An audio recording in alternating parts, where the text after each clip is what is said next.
Shalom peuple de Dieu, je suis l'apôtre Orlat Nzekani, l'apôtre du midi. Nous sommes en pleine prophétie et nous voulons parler de la prophétie liée au peuple de Cam. Alors, nous avons trois peuples. À la sortie de l'arche, Noé a eu 3 fils. Il y a Sem, il y a Japheth, puis Cam. Et le prophète Branham nous a parlé des 7 âges de l'église chez la famille de Sem. Le prophète Branham a parlé des 7 âges de l'église chez Japheth. Mais une question doit se poser. Qu'en est-il des 7 âges de l'église chez Cam? Alors que le prophète nous dit que ce 77 marque la fin des âges de l'église et 77 nous introduit dans le millénium. Or que restons un peu calmes et ne nous emballons pas comme nous l'avons eu l'habitude. C'est que Frère Branham dit que le soleil qui s'élève, qui se couche, c'est une Bible.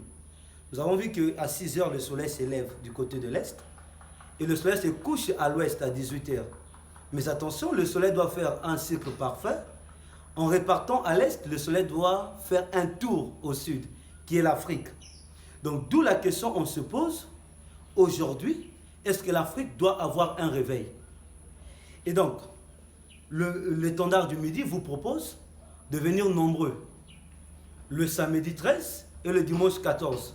Nous allons vous répondre et il y aura des éléments pasteurs qui vont exposer, non seulement en parlant du message, parce que là nous sortons d'un cadre dogmatique, parce qu'on est en train de parler du réveil d'une race. Amen, amen. Parce que le réveil de cette race, ce n'est pas le réveil d'un peuple ou d'une nation, mais c'est toute une race. Parce que s'il s'agit du réveil d'une race, alors baissons nos histoires religieuses, baissons nos histoires doctrinales, nous devons rentrer profondément dans la Bible, dans l'histoire, dans le message du prophète Branham, essayant de répondre à chaque question, à chaque préoccupation des gens.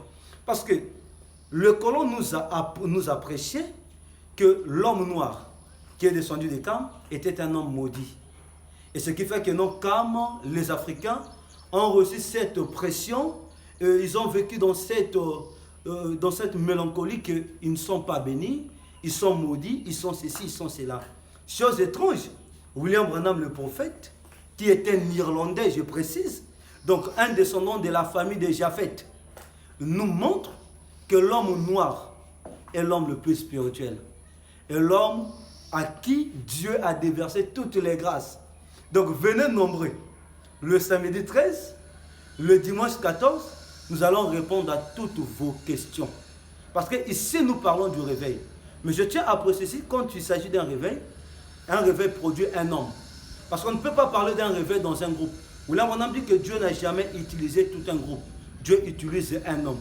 D'où la question d'Apocalypse 11. Le livre d'Apocalypse 11. Qui est-il?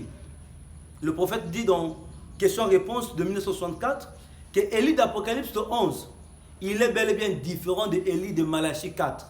Et Élie d'Apocalypse 11 est un juif.